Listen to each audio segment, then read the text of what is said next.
You ask Tiger to solve. This deals with linear equations with one unknown.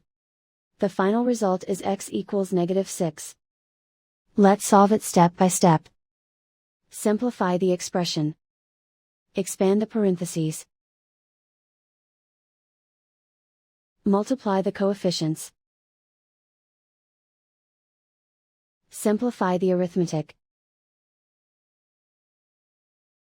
Group all constants on the right side of the equation. Subtract 56 from both sides. Simplify the arithmetic.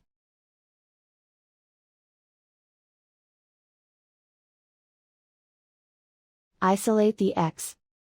Divide both sides by -40. Cancel out the negatives. Simplify the fraction. Move the negative sign from the denominator to the numerator. Find the greatest common factor of the numerator and denominator.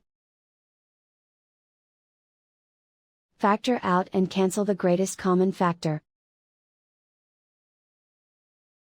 And so the final result is x equals -6.